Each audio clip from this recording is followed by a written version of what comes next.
Hello my dear subscribers, welcome back to my channel. Today I'm making a video on how to dispatch. Now keep in mind that Service Titan has two interfaces. One interface is on the office side and the other one is your technician's application, which they install on their tablets or their phones.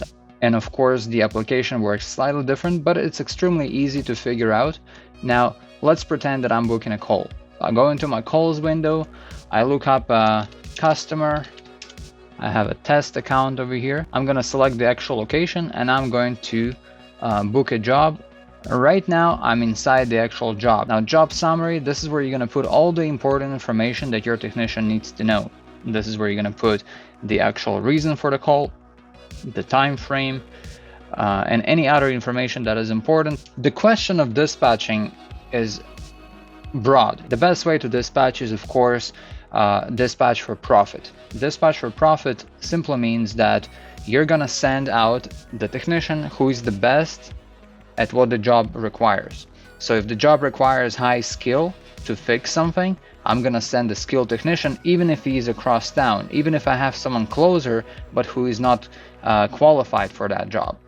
On the other hand, if the job requires someone with sales skills, then instead of sending the highly technical person, I'm gonna send the one with high sales skills, even if that guy is, whoever that is far away from that call. That's called dispatch for profit. You're not dispatching based on who is the closest to the location. You're sending the one who has the best qualifications. Other style of dispatching is if everybody is at the same level, then you simply dispatch based on location. So if one person is closer to the job than the other, I'm of course gonna send the one who's closer to save on gas, be more efficient, save time, and that way it works real well as well. So it really depends on how your company is built and structured.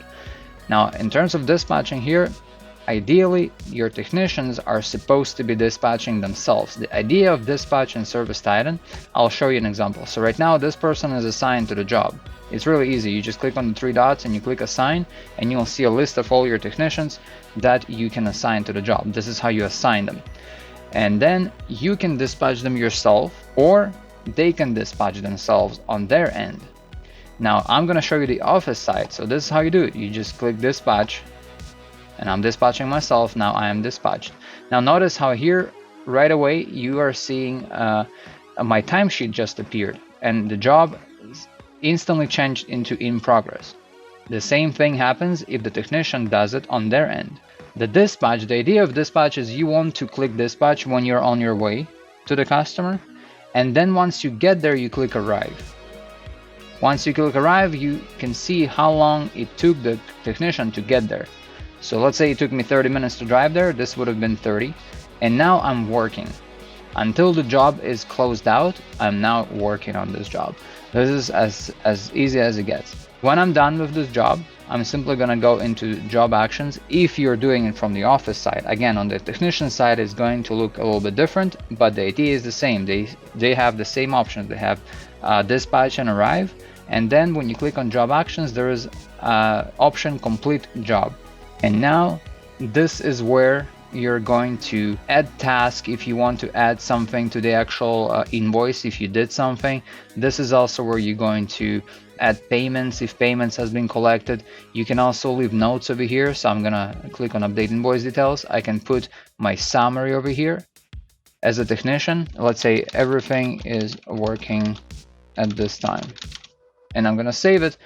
And now this job is officially closed, right? This is your invoice. If you go back to the job, it's now completed, and I can also go into my invoice over here and see that everything is working at this time. So this is invoice summary.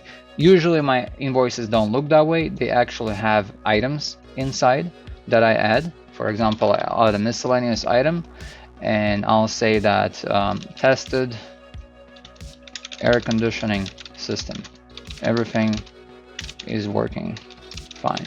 For example, this is just an example. I can put the amount as well. Let's say I charged them $50. Save. And if they actually paid me, I can add a payment and I can go ahead and select what type of payment I want to collect, whether it was a check, cash, credit card, financing, etc. Let's say I choose check. I put the check number, I save it.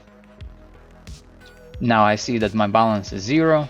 Total was 50, balance is 0. I see my item over here. I can actually see everything here very nicely, and I can email that, the little envelope, I can actually email that invoice to the customer, to as many emails as they have, or I can print it, send it out physically, etc.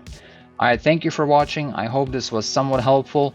Leave some comments below with further questions you may have about ServiceTitan. Whatever I can help you with, I will. Keep in mind that ServiceTitan does have a pretty good customer support.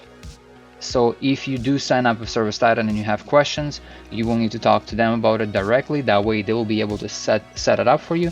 There are a ton of things on ServiceTitan that will need to be turned on for you to be able to use it. And therefore, they call it a success manager. Your success manager is going to be the person who will be assigned to be helping you to come on board, to learn the software, to understand how everything works, etc. Again, thanks for watching. Subscribe to my channel. Please like the video if you found it useful, and I will see you in the next one.